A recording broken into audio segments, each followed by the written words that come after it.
Hi Jake. So could you tell us a little bit about what made you decide to leave home? Yeah, sure.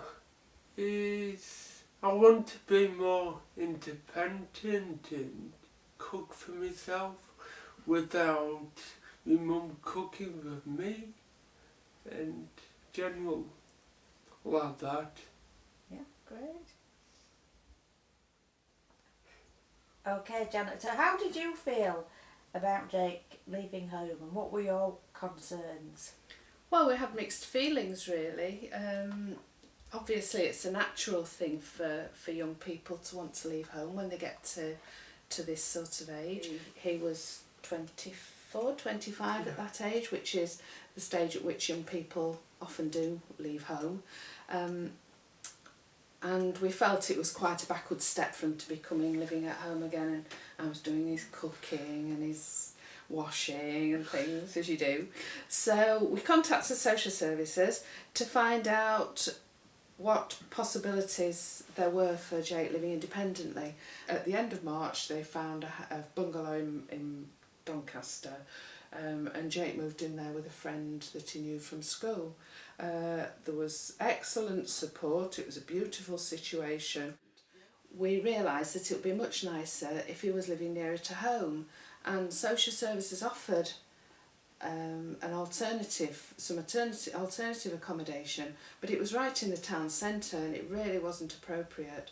So at that point I realised that we perhaps needed to look and see if there was anything else that was available. So I contacted Mencap in London. This is Pete Robertson. This is my, Is this your support? Is Pete your support word? Yeah, he is my support. Can you see, whilst you've been supporting Jake, how he's changed and how he's grown to be more and more independent? Yes, but that's mainly down to Jake himself. And Jake, how do you feel now? You've got your own home and you do lots of things independently. Yeah. How do you feel now your life's moving on? I'm really pleased, and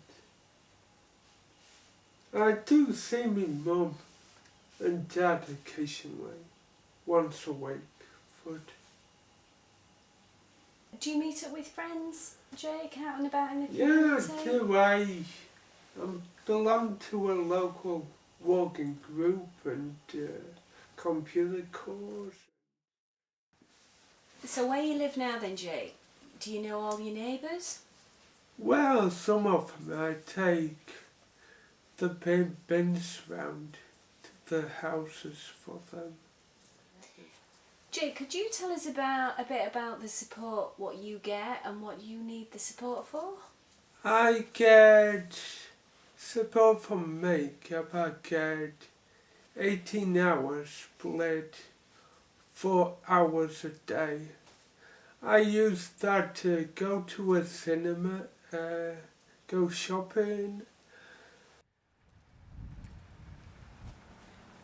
This is Jake's house. It's a fantastic house, and he's one of a very few number of people with a learning disability who actually own their own home.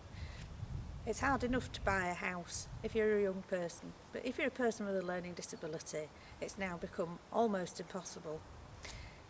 About 70% of the general population are either buying or have bought their own houses. But in this country, we think there's less than 1,000 people with a learning disability who own their own houses. And recently, the government has said that it can't pay enough income support towards helping people pay their mortgages. So what that means now is that if you've got a learning disability, it's almost impossible for you to buy your own house, and we think that's shocking.